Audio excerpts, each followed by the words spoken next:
Hey everybody, just want to let y'all know real quick before the video that yesterday, June 1st, was Russ's birthday. So show him some love down in the comments section. Happy birthday, Russ.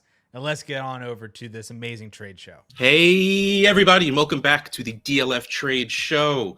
We're a trade show that is very good that happens to be on the DLF YouTube stream. Go to, you know what? You take it where you want to. You let us know how much you like our show by letting us know what we're better than. Like, how great are we? After last week, it's been stuck in my head because I'm in this situation in a few leagues, and I've had a lot of people ask me about this. So I am sorry, non-Superflex players, that you're getting 2 shows in a row that have to do with QBs and Superflex. But I'm very curious, and we talk about it a lot, the tax you have to pay or receive when there is a trade with only one quarterback involved, when you're either sending one away without getting one back or getting one without sending one back. Because again, that's how trades work. We have always said there needs to be an overpayment just because Superflex quarterbacks have value. Superflex, most quarterbacks have a lot of value. Thankfully, we have gotten past the point where every starting quarterback is worth at least a first. The first player, I should say, we have is Kyler Murray. And I actually kind of love that you chose Kyler, even though we talked about Burrow in the first place, because Kyler's value seems to have dropped, and it seems to have dropped for no reason. Like, he was a top 3 easy conversation for if you liked him enough for the 101 during the season last season. And then the season ends, and he does his scrubbing the Cardinals from his Instagram and social media, and all of a sudden, everyone's like, uh-oh, something's wrong with Kyler. And all of a sudden, he's like QB 6 or 7, and his trade value is in the tank is the wrong phrase because he's still that good and he's still worth a lot. But comparatively, it's much lower than it used to be. So let's get into this first 12-team Superflex trade of Kyler Murray for an early 23 first, a mid 23 first, and a 23 second. Kyler in the 12-team Superflex comes in at 885.7. An early 23 first, 604.1. by itself. The hype is there, everybody. The hype is there. A mid 23 first is 384.2, and a 23 second is 134.3. Total 1,122.6. Tax, right? You are paying more to get the quarterback. You're paying more to get the stud. I asked before we started recording, and I'm very glad with the answer Addison gave me. He went to this league and looked it up, because we will preach not to play the guessing game between early, mid, and late. But for this sake, I like that he did this, because you're always going to have it in the back of your head. You're always going to say, all right, well, this team won 2 games last year, and they did not do much to improve their team. It's going to be on the early side. No matter how much you try not to take that into account, you're always going to. And it's a little smart to do that. But always have in the back of your head, so much can change in one season. That person can just get bored and trade a bunch of youth for a bunch of, they win the first 3-4 games and they're like, okay, I'm going to compete now. And then all of a sudden, what you thought was the 101, 102 is the 110, 112. So it's okay to feel, but it's not good to imprint that value on it. On paper, this makes sense. I don't think I sell Kyler for 2 firsts and a second. I call me picky. That could be the 201. I don't care. I want to see 1.12. I know it's 1 pick apart. I want 3 firsts for Kyler, but also trading. Oh, how old is he? Trading a 24-year-old quarterback for just picks is risky. Because, let's pretend that turns into the 111 and 112. You did not get your values worth. But also, you have to hit and hit well, even if that is an early first, for this to actually even out. So I love the idea that it did take those extra picks. It did take that extra 240 points, which is almost an extra first in the analyzer to get that trade done. But I'm going to take a 24-year-old stud quarterback over a couple of picks any day. Yeah, it's always hard, and I never recommend trading elite assets for only rookie picks, right? Because it's really like in Superflex too. You have 6 or 7 quarterbacks that probably fall in that range. You got Justin Jefferson and Jamar Chase, and probably Jonathan Taylor to an extent as well. Najee, maybe DeAndre Swift, any of those elite studs. It's really hard to just move them just for picks, because honestly, like, the risk is on the pick side, because then you have to either be good enough to take those picks and trade them for something of equivalent or better value than what you traded, one of your studs for, or if you actually use those picks, you got to get then hit on those picks. Yes. That's always the tough thing to do. And it certainly seems like 2023 might be another 2020 where, like, no matter who you take, you're not really missing out. Jalen Rager. Okay, yeah. Like, sorry, I didn't. Sorry. I got you. Of course, there's always, landmines in every single draft, but like in the 2020 class, and if 2023 is another 2020, you have like an 80% hit rate on a guy who's going to end up being a first or second round ADP asset. Yeah.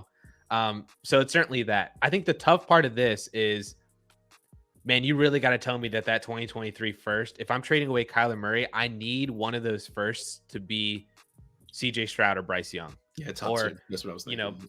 I'm sure another quarterback's going to come in there. One always does. Some guy that we've never really heard of or does extremely well in their final year and then comes out and they're a top 5 pick. That happens basically every single season, it seems like, in college.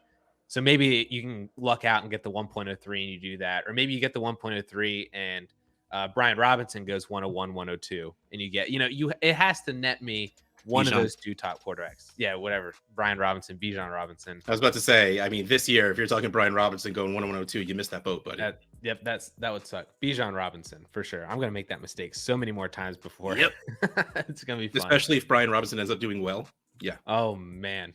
Bijan goes to the Washington Commanders. That'd be even better. They can only draft B. Robinsons from now on. Yep. But yeah, that's the tough part about this trade, and I do agree with you. I'll just take Kyler Murray and just take the elite quarterback asset. The next trade, spoiler alert / teaser / whatever you want to call it, I actually talk about this trade in an article that should be dropping hopefully by the time this comes out. At least that's what I'm told. This trade is Kyler Murray for Javonte Williams. If you can get Kyler Murray for Javonte Williams, pause this and go do that right now. Yeah, holy crap. Yeah, 885.7 for Kyler, 557 for Javonte. This is Kyler hate and Javonte love squished together times 4. Like this, I don't know. Like I honestly don't have anything to say about this, which is bad because I put it in an article, but you'll see what I mean if you actually read the Trading Post article I have about Javonte and Eckler. I don't see the bright spot of sending Kyler Murray for a running back by themselves. Yeah, I was going to ask you, would you trade Jonathan Taylor for Kyler Murray? Trade away, yes. Trade for, no. I would not trade Kyler away for any one non-quarterback. In which case, I wouldn't do it for a quarterback because same tier. Actually, that's a lie. If you told me I can get Mahomes or Allen for Murray, I would probably do it because they might be a tier above for me at this point. Like Josh Allen is for sure. Yeah, Allen and Mahomes, if anything, has that name value where he'll keep his value up there, even if he only finishes as QB4, and we're sad about that. But yeah, there's no way I'm doing this for a non-quarterback. I don't understand. I could have 4 quarterbacks. I could have Patrick Mahomes, Josh Allen, Kyler Murray, and Matt Stafford on my team. And I'm not trading Kyler Murray for this. I don't care. That ain't right. This is you got to make sure that the value is there. You can't just because you have depth doesn't mean that, one of those pieces is expendable just to move them, right, for some other asset. You got to make sure that you're getting the value for that player. And even, you don't have to like sell Kyler Murray for Javonte Williams plus a first. I don't think that's getting done. But if it was like Kyler for Javonte and Darnell Mooney, like that's at least solid wide receiver too. That's exactly where my head went. Yeah. Like at least that's gonna look a lot better for you, and you're getting a solid asset back on Javonte that makes it easier to move off of a stud quarterback if you somehow found yourself with that much depth that Kyler is expendable in that way. But yeah, I'm never moving a top tier quarterback for a running back. If you have an argument as to why you would want the Javonte side, I would love to hear it in the comments. Yeah, comments. But Throw it up. Just yeah, because a player might not be valuable to your team doesn't mean they're not valuable to the team you're sending them to. Keep that in mind.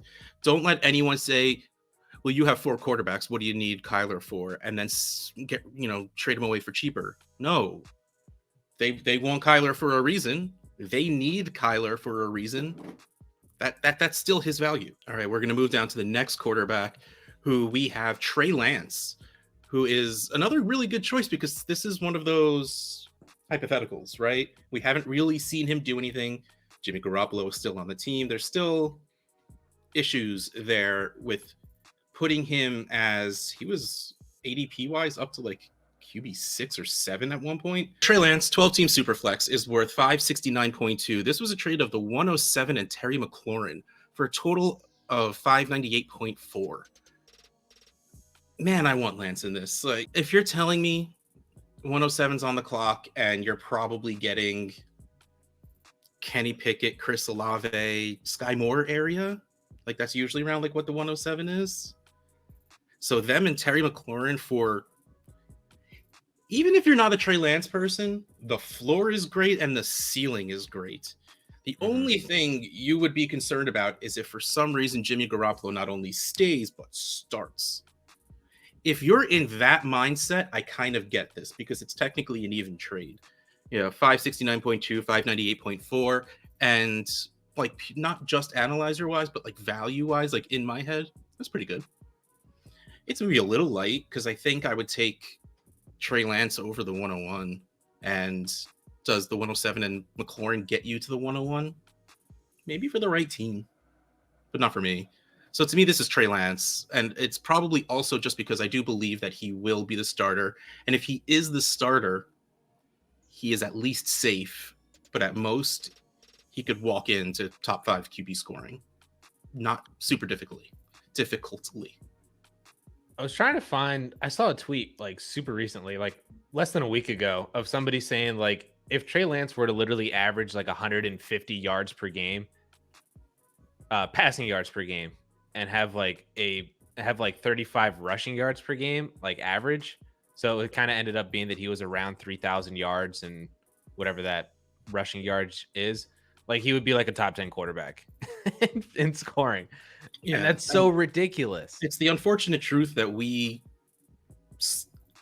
with the way we have not adjusted for QB rushing, which I still don't think there's a reason to do it. But since it hasn't been done yet, yeah, 1,000%. Trey Lance, the 3 games he started, averaged around 21 fantasy points and didn't look good. Yeah. So like, even if he continues to not look good, okay, maybe his career is in a little bit of trouble, but he'll get a year or 2 starting and he will score you a lot of fantasy points. Like Jalen Hurts, we've lost the idea that he's getting replaced this season, and all of a sudden he's super valuable again, at least for this year. Maybe it'll be a pain in the butt at the end of every season if you're looking to try and trade them away, but you're going to get a lot of fantasy points, in which case I would easily take him over the 107 to McLaurin. Why did you come back up? I just put you down. So where would you put, if Trey Lance was in this quarterback class, is he the 101 in rookie drafts? Are you're taking him over Breece Hall? Mm-hmm. Okay. So then. But I could understand even if you put him at 102, just because he's still not solid. There's worry. Like if you're talking like, if he was in the same situation like last year, like we had him 103-ish. Mm-hmm. Yeah, I would probably put him 101. Probably because he's the quarterback with the ceiling that landed in a good spot, which San Francisco is still a very good spot, over a running back on the Jets, who, again, we have to give the Jets credit. They seem to have, I don't want to give them too much credit because they're still the Jets, but at least it looks like they put some good moves onto that offense. But still, I would take Trey Lance over Breece Hall. Yeah, I agree. And the 1.01 in our trade analyzers were 625 points. The McLaurin 107 side is 598. So that, if you believe like us that Trey Lance would be the 101 in this class, that knocks up his value a little bit. So apparently you can get Trey Lance for cheaper than the 1.01, and I would recommend going doing that. Yes. This next one's weird. Trey Lance and the 103 for DeAndre Swift. Yeah, I almost put this in the horrible trades, but there's another one in there too. Like, it's really funny because like we were talking before about trading a quarterback for a non-quarterback, like straight up doing that swap, and I would probably do this one straight up. Adding the 103. Like, I feel like Lance for Swift straight up is pretty fair. Lance's ADP is 24.5, Swift's 18.75 overall rank for Lance, 30 overall rank for Swift is 20. They're pretty much the same age. I can't see putting the 103 on top of Lance to get a non-quarterback. Yeah.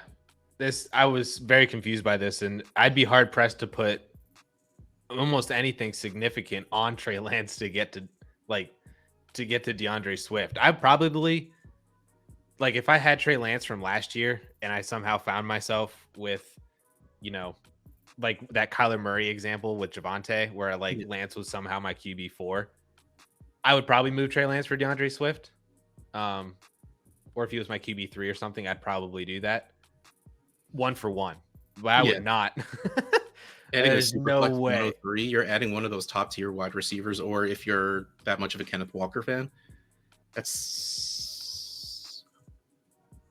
I have my feelings about Swift in general, about his value and what it is. So I don't think I would, but I get it at least. Mm-hmm. Like, I get the 1 for 1 more than anything else. Would you trade away Lance for Swift 1 for 1? Yeah. Yeah. And if, like I said, if he was my QB3 or QB4, otherwise I'd probably just take Lance. Yeah. If you were to tell me, taking the name out of it, I'm trading Lance for the running back 3, I would feel a lot better about it. I have feelings for Swift, but so if I said it was like Najee, yeah, I'd feel much better about Najee. Would you do it for Javonte? Probably yes, in hopes of flipping Javonte, which, go check out that article. Yeah. Yeah. I've honestly, from these, I just found out that I need to go try to buy Trey Lance if people are really worried about him. All right, let's move on to Derek Carr. I like this one because he's one of those players where he's safe. He's going to score a decent amount of points. You know he's starting the whole season. His contract's weird. Like, they can get out from him for next to nothing. I think it's starting next year, which makes him a little less safe, but I don't feel like that's going to happen. It's very, very weird. I don't know. But still, I feel safe with Derek Carr as my QB2. So let's look at these trades. The first one, still 12-team Superflex, is Derek Carr for Rashad Bateman and Mike Williams. So Derek Carr, 323.8. Bateman, 241.9. Mike Williams, 136.2 for a total of 378.1. If I could send Bateman and Mike Williams for a quarterback I feel good starting in my QB2, I do that all day. Like, to me, these are all underpays for getting quarterbacks. Yeah.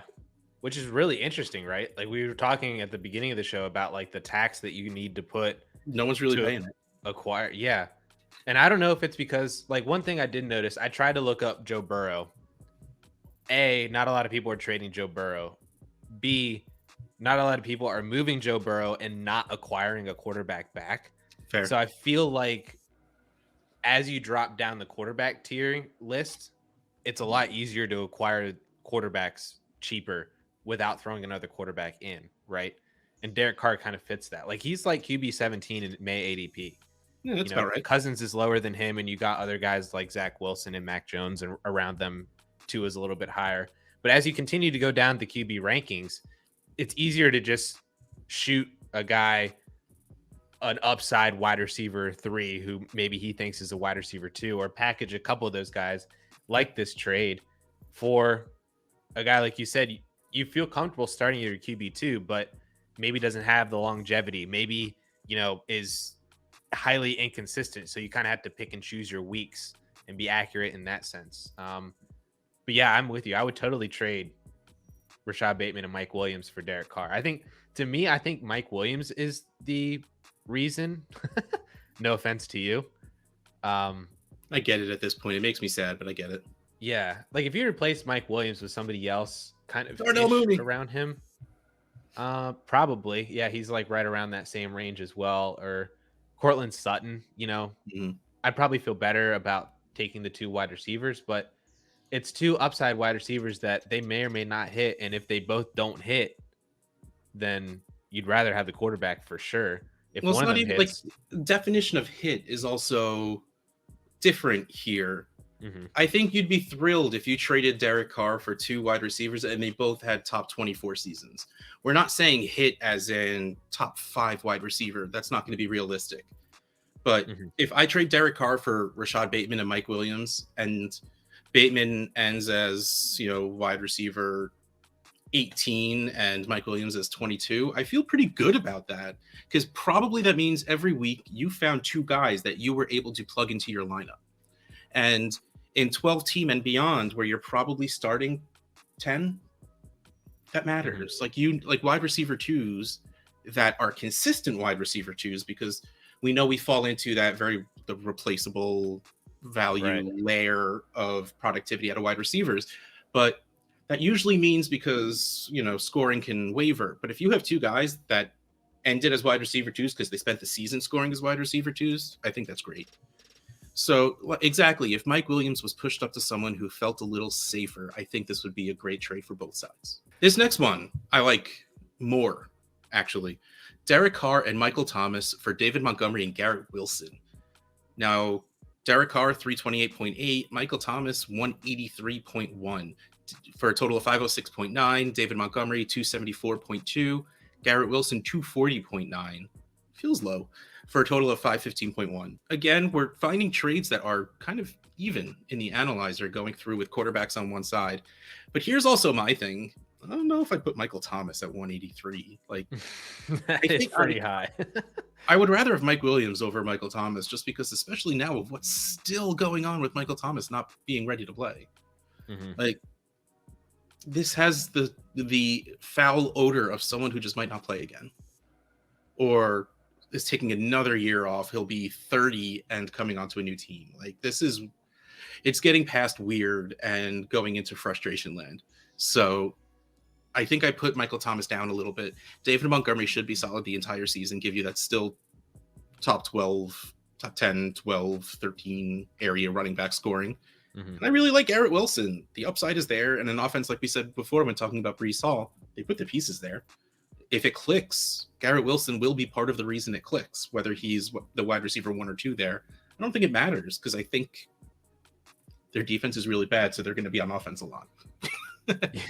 Yeah. So honestly, like, this is one where I'm like, yeah, I think I would take Montgomery and Wilson over Carr and Thomas, but I like the trade in general. Yep, I agree. I found it really interesting. Like, there are a lot of trades for Derek Carr where you were getting a mid first. So you got Treylon Burks and a third, or you got Garrett Wilson and David Montgomery for Derek Carr plus Michael Thomas, or you got Olave and like a 23 second and a third or something like that. So it was like kind of centralized his Derek Carr's individual value as like a mid first, which I think could also potentially translate to essentially like a random 23 first as well. Yeah. Like if you wanted to kind of throw in that, because there were a couple of those trades where it was like a 23 first plus something small on top for Derek Carr as well. So I like all of those kind of trades for both ways, for where maybe you don't feel comfortable in Derek Carr, and like you said, he can get out, or the Raiders can get out of his contract pretty easily next year. Yeah, that's like the part $30 that million. scares me from sending a 23 first. Like, these trades I can do, but a 23 first with what we know they're going to be worth in, like 10 months. Right. I don't think I could do that, especially, age isn't that big of a deal in quarterback. Derek Carr is 31. His age is not going to stop him from being good for another 8 years. So don't discount David Carr because of 31. Yeah, I just wanted to throw that in there. Yeah, I think it's not like he's not going to be a starter, right? Like, he's not going to get Baker Mayfield. Like, he's going to go somewhere where he's a good starter. And if it's not, Vegas, maybe he goes to Detroit and takes over for Goff. Maybe he goes to Atlanta, you know, those are still good teams with solid weapons where he can still contribute and continue to just be Derek Carr. He'll never be, you know, Joe Burrow or Justin Herbert or even really Matthew Stafford, I don't think. But Derek Carr is still pretty good, and you need that on your Superflex roster. And I feel good about both sides of both these trades. These were really good trades that I found. Pat myself on the back. I was about to say you're getting in that area of just like spraining your shoulder. Yep. Yeah.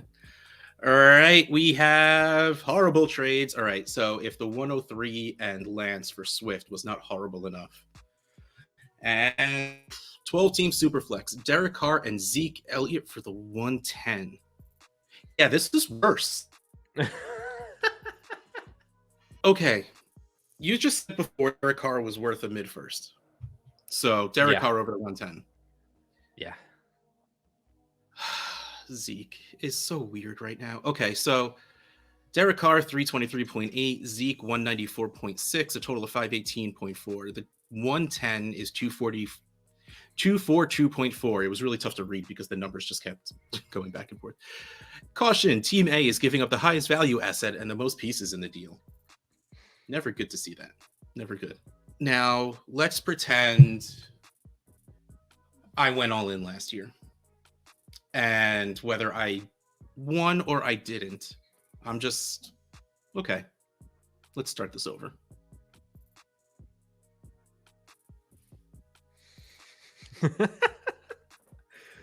Not like this, Russ.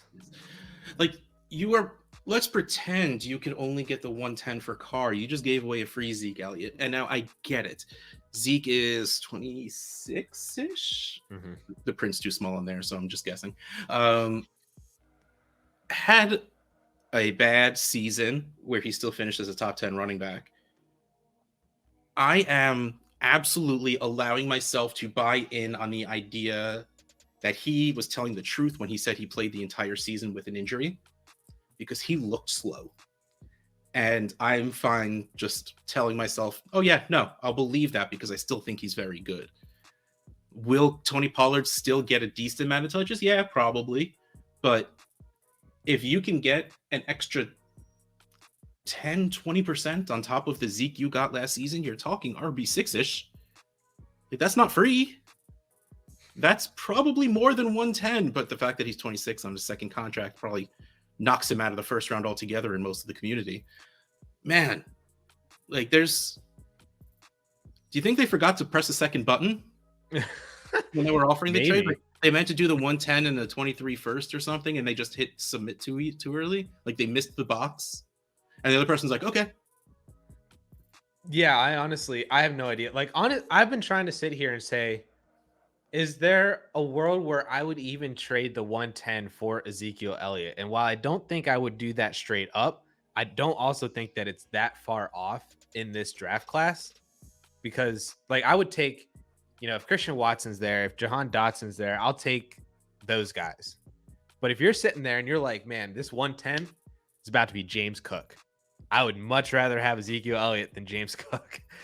So, yeah, if you can make that trade where you're basically swapping the rights to James Cook for Ezekiel Elliott, I'm all for that. Yeah. Thus, making this then a pretty free Derek Carr. Yeah, one way or the other, you're giving away a free player. And I may not know everything, but I know that's not good. You don't want to give away free starters. Mm-mm. Like, I would never actually seriously call myself a fantasy football expert, because I like to make things up as I go along, but not like that. Not like this, dude. That ain't it. That ain't it. Yes. Don't do the DeAndre Swift one either. Or I guess if you have DeAndre Swift, do that one. Don't do the other side. But go for Lance Plus. Absolutely. Yeah. Like, I love that you found some really weird trades in all of this, because I really like it. It helps paint a picture. You get the entire landscape and not just that one little piece of that trade. Like, you get to see the range of what has happened, because we talk in a lot of what sounds definitive sentiment, where it's like, that's not going to happen. I would never do that. This shouldn't happen. Like, that kind of stuff. But, like, they've happened. It happens.